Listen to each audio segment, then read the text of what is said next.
سند آخر کی ہو جائے اور آپ اس کے بعد اس کی ضرورت نہ سمجھیں کہ معلوم کریں کہ خدا کا حکم اس معاملے میں کیا ہے.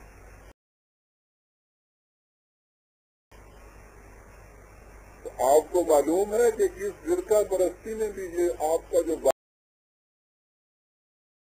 بانی ہوتا ہے فرقے کا وہ امام بہت بڑے جو بھی ہیں آپ کے بانی.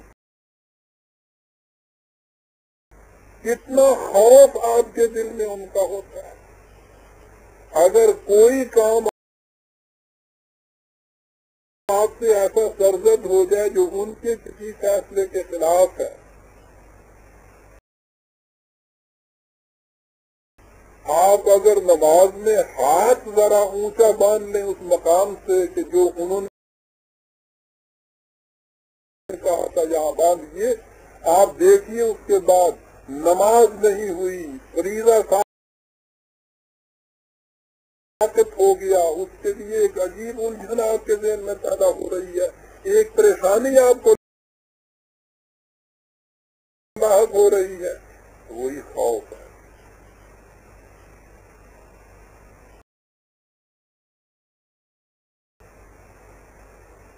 قرآن تعلیم قرآن کی برادران عزیز یہ ہے کہ وہ انسان کو اس ساری کائنات سے اونچا رکھتا ہے اور انسانوں میں سے ہر انسان کو دوسرے انسان کے برابر واجب التقدیم بتاتا ہے. جس معاملے میں کوئی دوسرا انسان آپ کے نزدیک اتھارٹی بن جائے، جس کا حکم آپ کے لیے سند اور حجت ہو جائے، جس کی اطاعت آپ کے لیے فرض ہو جائے، یاد رکھیے وہی معبود بن جاتا ہے. اور یہی چیز ہے جسے قرآن نے شرک کہا ہے. وہ تو اس سے بھی اور آگے جاتا ہے برادران عزیز.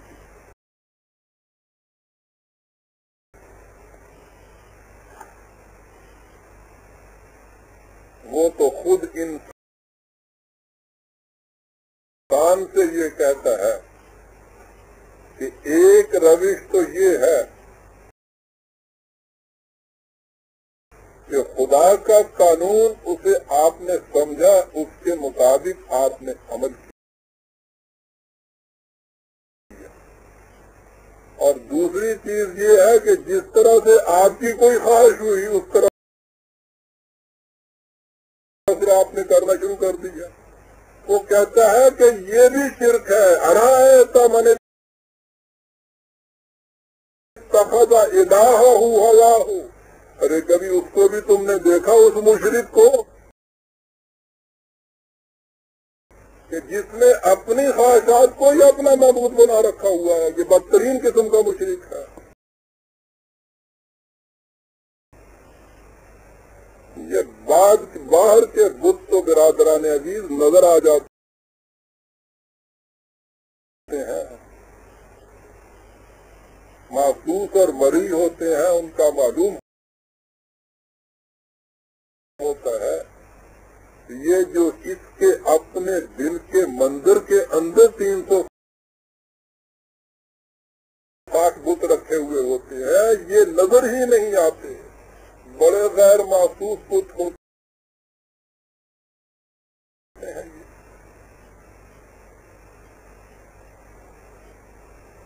قرآن کہتا اس کی حالت پہ ذرا غور کرو کہ جس نے اپنی خواہشات ہی کو اپنا معبود بنا دیا. جب کوئی معاملہ سامنے آیا تو یہ نہیں دیکھا کہ قانون خداوندی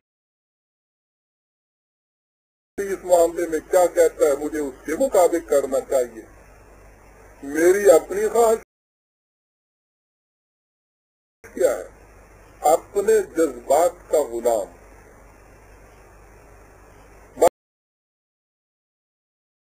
بدترین قسم کا مشرک یہی وہ احمد اقبال کا در کعبہ اے شیخ حرم، ہر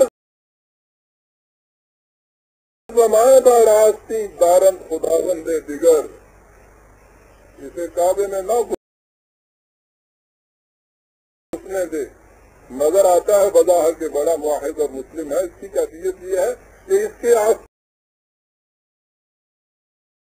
میں تو ہر لمحہ ایک نیا خدا ہوتا ہے۔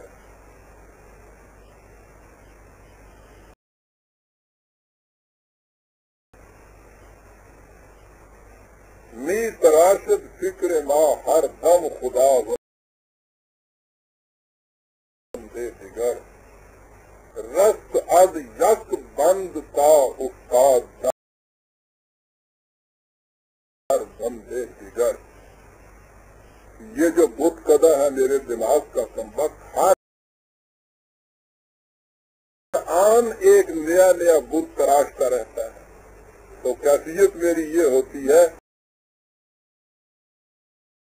کہ ایک کی معصومیت کی زنجیروں کو کسی طرح سے توڑتا ہوں تو دوسری کی زنجیروں میں جکڑ جاتا ہوں۔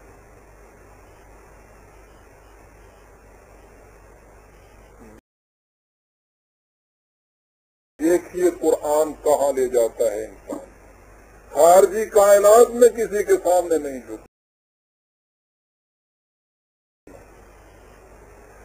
انسانوں میں سے کسی کے سامنے نہیں جھکنا،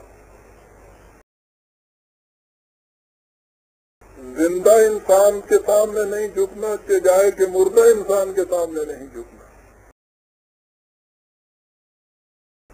خود اپنے خواہشات کے سامنے نہیں جھکنا،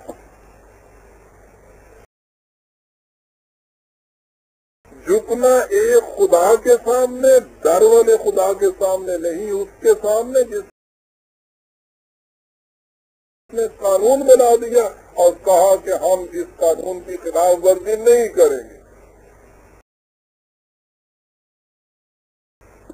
ایک اصول پرست، معاف رکھیے گا یہ سمجھ میں آنے والا لفظ ہے نا، اس لیے میں بار بار بول رہا ہوں، ایک اصول پرست ہستی کے ساتھ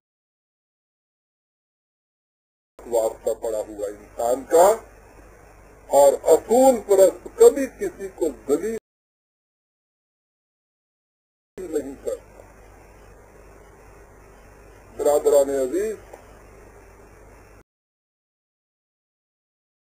جو چیز انسان کے لیے وجہ ذلت ہے وہ خدا کے لیے وجہ شرف نہیں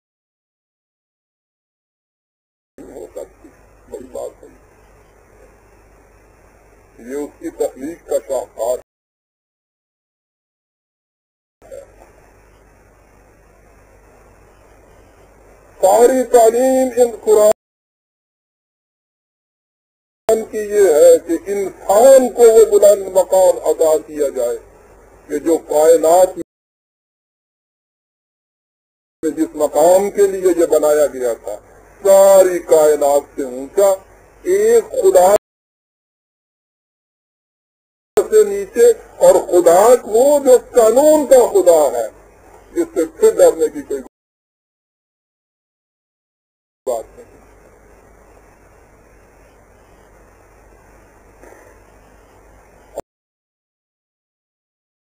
اور اس مقام میں تو